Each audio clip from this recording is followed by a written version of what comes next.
මීට සතියකට විතර කලින් අපිට සුපර් මූන් එකක් බලා ගන්න හම්බුණා. මේ වගේ සුපර් මූන් එකක් අපිට මේ බලා ගන්න හම්බුනේ අවුරුදු 68කට විතර පස්සේ.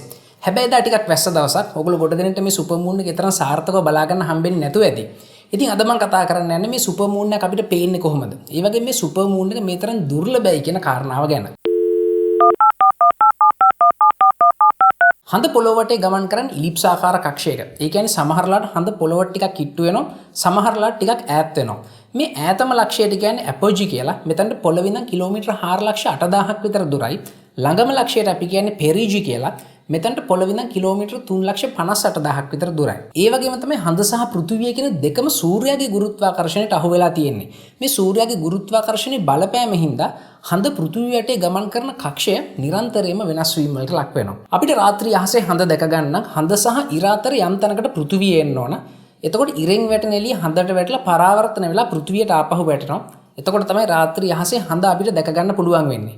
ගොඩක් වෙලාවට අපිට හඳ පේනකොට හඳ තියෙන පෘථිවියෙන් ගොඩක් ඈත ලක්ෂයක. ඒ කියන්නේ අපෝජි එකේ. එන්නේ මේ වෙලාවට අපිට සාමාන්‍ය ප්‍රමාණයේ සාමාන්‍ය දීප්තියක් තියෙන හඳක් බලා ගන්න පුළුවන්. මම කලින් කිව්වා වගේ සූර්යාගේ ගුරුත්වාකර්ෂණය හින්දා මේ හඳේ කක්ෂය නිතරම වෙනස් වෙනවා. ඉතින් බොහොම කලාතුරකින් අවස්ථාවලදී හඳ පොළවට කිට්ටු වෙන්න තියෙනකොට, ඒ කියන්නේ පෙරිජියේ තියෙනකොට රාත්‍රී අහසේ හඳ අපිට දකින්න හම්බ වෙනවා. මේ වෙලාවට හඳ කිට්ටුවෙන් තියෙන හින්දා ප්‍රමාණයෙන් ටිකක් විශාලයි. ඒ වගේම දීප්තියක් ටිකක් වැඩි.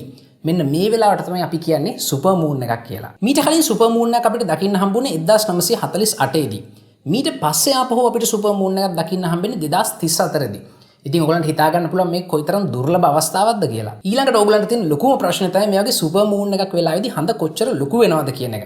මම දන්නවා ඔයගොල්ලෝ ගොඩ දෙනෙක් බලාපොරොත්තු වෙමින් හිටියා මේ සුපර් මූන් එක වෙලාවේදී ඉතාමත් විශාල චන්ද්‍රයක් දකින්න. හැබැයි මේ චන්ද්‍රයාගේ ප්‍රමාණය වැඩි වෙන්නේ ඉතාමත් කුඩා ප්‍රමාණයකින්.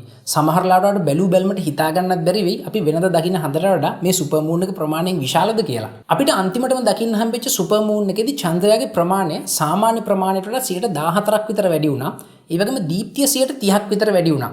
අපි සයිඩ් බයි සයිඩ් කම්පැරිසන් එකක් කරලා බැලුවොත් එහෙම ඒක පේන්නේ මෙන්න මේ වගේ. දැන් ඕගලන්ට ඉතාමත් නිවැරදි අදහසක් ගන්න පුළුවන් සුපර් මූන් එකේදී අපිට දකින්න හම්බෙන චන්ද්‍රයා සාමාන්‍ය චන්ද්‍රයට වඩා කොයිතරම් ප්‍රමාණයෙන් විශාලද කියලා. ඉතින් ඔන්න ඕක තමයි සුපර් මූන් එකේ ඇත්ත කතාව. ටෙක්ට්‍රැක් බලන ඕගොල්ලෝ හැමදෙනෙක්ටම වගේ පුළුවන් වෙයි ඊළඟ සුපර් මූන් එකත් බලා ගන්න. ඒ වගේම සමහරලාට ඕගලන්ට පුළුවන් වෙන්නේ නැති මේ සුපර් මූන් එකේ ෆොටෝස් ගන්න. අනිවාර්යයෙන්ම ඒවා පල්ලෙහා කමෙන්ට් සෙක්ෂන් එකේ අපිත් එක්ක ෂෙයා කරගන්න. සයන්ස් ඇන්ඩ් ටෙක්නොලොජි ගැන අලුත්ම විස්තර ඉක්මනටම දැනගන්න කැමති නම් ලයික් කරන්න මගේ Facebook page එකට, follow කරන්න මම Twitter එකේ, මගේම Google Plus වල. මේ වගේ ඉන්ටරෙස්ටිං වීඩියෝස් තවත් බලන්න කැමති නම් යන්න YouTube එකට ගිහින් Tech Track Show කියලා සර්ච් කරලා subscribe කරන්න අපේ channel එකට.